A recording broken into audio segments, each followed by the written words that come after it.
নমস্কার, আমি আছো জয়ন্তী 1M চ্যানেল থেকে। আমি জয়ন্তী বলছি। আমার চ্যানেলে সবাইকে স্বাগত। আমার ভিডিওটি পুরো দেখার অনুরোধ রইল। আজ আমি আপনাদের বলবো রবিবারে কিছু এমন সহজ টোটকা বা উপায় যেগুলো করলে আপনাদের জীবনে নানা সমস্যার সমাধান হতে পারে। বন্ধুরা, আমরা সবাই জানি যে রবিবার সূর্যদেবের দিন।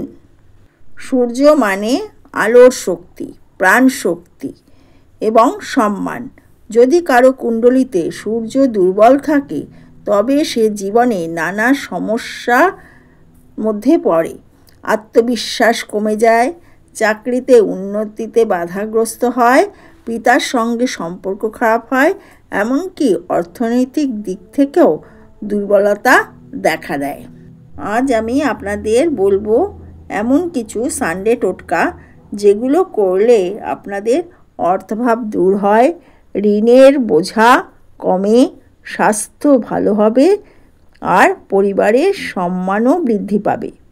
এবার আসুন শুরু করা যাক। প্রথমেই বলবো সূর্যদেবের মাহাত্ম্যের কথা। জ্যোতিষশাস্ত্র মতে সূর্য হচ্ছে গ্রহরাজ। যদি সূর্য শুভস্থানে থাকে তবে মানুষ হয় শক্তিশালী, নেতৃত্বদায়ী, আত্মবিশ্বাসী এবং সম্মানিত। কিন্তু যদি দুর্বল হয় তবে চাকরিতে অস্থিরতা, আত্মবিশ্বাস কমে যাওয়া, বাবার সঙ্গে মতভেদ হওয়া, চোখ বা হাড়ের সমস্যাও দেখা দিতে পারে। পুরাণ মতে সূর্যদেবকে বলা হয় সমস্ত শক্তির উৎস। আদিত্য স্তোত্রে বলা আছে, যিনি সূর্যকে ভক্তি করেন তিনি কখনো পরাজিত হন না। রামচন্দ্র রাবণের বধের আগে সূর্যদেবকে পূজা করেছিলেন। তাহলে বোঝা যাচ্ছে সূর্যদেবকে সন্তুষ্ট করা মানে জীবনের নানা বাধা দূর করা। আমি সূর্য টোটকার 5টি টোটকা বলবো, পরপর বলছি, মন দিয়ে শুনুন কিভাবে করবেন টোটকাগুলি। 1 নম্বর টোটকাটি হলো সূর্যকে অর্ঘ্য দেওয়া। সূর্যকে অর্ঘ্য দিলে আত্মবিশ্বাস বাড়বে, স্বাস্থ্য ভালো হবে আর সৌভাগ্য বৃদ্ধি পাবে।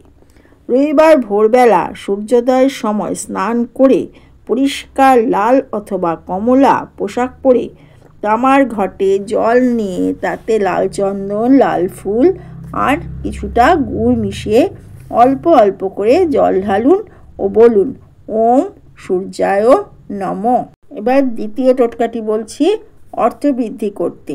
যদি আপনার হাতে টাকার টানাটানি থাকে তবে রবিবার গরিব বা মন্দিরে লাল রঙের মিষ্টি অথবা ফলও দান করতে পারেন। এতে আপনার অর্থবৃদ্ধি হবে নিশ্চিত। আপনার যদি প্রচুর দেনা থাকে, ঋণ থাকে, তাহলে আপনি রবিবার সন্ধ্যায় একটি বটগাছের নিচে বা অশ্বত্থ গাছের নিচে সরিষার তেলের প্রদীপ জ্বালান। মনে মনে সূর্যদেবকে প্রার্থনা করুন যে আমার জীবন থেকে আর্থিক চাপ দূর করুন। নিয়মিত করলে টোটকাটি আপনি অবশ্যই ঋণমুক্তি হতে পারবেন।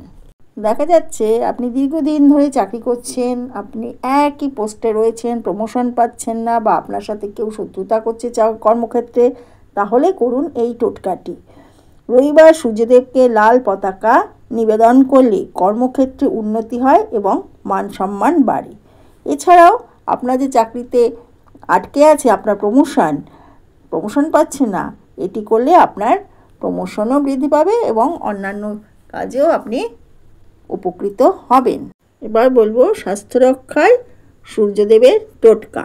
অসুস্থ মানুষ যদি রবিবার ভোরে সূর্যমন্ত্র 11 বার জপ করেন এবং সূর্যকে অর্ঘ্য দেন তবে ধীরে ধীরে শরীর ভালো হতে শুরু করবে। এছাড়াও ছোট শিশুরা ভীষণ ভোগে, তাদেরও যদি সকালে সূর্যদেবকে দর্শন করান তাহলে তাদের রোগ প্রতিরোধ ক্ষমতাও বৃদ্ধি পাবে। রবিবার দিন টোটকাগুলো তো করবেন, যদি না করেন তাহলেও রবিবার আপনারা সূর্যের এই মন্ত্র ওম সূর্যায় নমঃ এই মন্ত্রটি 11 বার বা সমবলে 108 বার বলবেন। এছাড়াও রবিবার সূর্য অষ্টক বা আদিত্য হৃদয় স্তোত্র পাঠ করলেও দুর্বল সূর্য শক্তিশালী হয়ে যায়। রবিবার তামা, লাল কাপড়, লাল মিষ্টি দান করলে মহাপুণ্য লাভ হয়। এবার বলবো রবিবারে কি করবেন আর কি করবেন না। কি করবেন? লাল বা কমলা রঙের কাপড়, জামা, রুমাল এগুলো ব্যবহার করুন। ভোরে সূর্যদেবকে দর্শন করুন এবং প্রণাম করুন। এছাড়াও আপনারা রবিবার দিন দান ও সাহায্য করলে, গরিবকে দান, মন্দিরে দান বা গরিব কাউকে সাহায্য করলেও আপনাদের সূর্য স্ট্রং হবে। আর কি করবেন না বা এড়িয়ে চলবেন? রবিবার ডাল, নুন বা কালো রঙের বস্তু কাউকে দান করবেন না। এছাড়াও রবিবার মাংস, মদ্যপান বা অন্য কোনো অপবিত্র কাজ থেকে আপনারা বিরত থাকবেন। এইগুলো মেনে চললে আপনার হরোস্কোপের সূর্য গ্রহ যে দুর্বল আছে অনেক স্ট্রং হবে এবং অনেক অসুবিধা কেটে যাবে। বন্ধুরা, রবিবারের এই টোটকাগুলি খুবই সহজ, কিন্তু এর প্রভাব অসাধারণ। আপনি যদি নিয়মিত ভক্তিভরে টোটকাগুলো করেন তবে নিশ্চয়ই জীবনে উন্নতি দেখতে পাবেন। অর্থ আসবে, স্বাস্থ্য ভালো হবে আর পরিবারের মান সম্মান বৃদ্ধি পাবে। রবি গ্রহ অশুভ থাকলে বা দুর্বল থাকলে তার কিভাবে স্ট্রং করবেন সেই নিয়ে কতগুলো টোটকা বললাম ও বিস্তারিত আলোচনা করলাম। ভিডিওটি ভালো লাগলে লাইক, কমেন্ট, শেয়ার করে দেবেন। আমার চ্যানেল নতুন এসে থাকলে চ্যানেলটি সাবস্ক্রাইব করে দেবেন। পাশে থাকা বেল আইকনটি প্রেস করে দেবেন যাতে আমার নতুন ভিডিওর নোটিফিকেশান আপনাদের কাছে পৌঁছে যায়। আর কমেন্টে জানাবেন আপনারা কোন টোটকাটি করে কি উপকার পেলেন এবং আপনার জীবনে কি পরিবর্তন হলো।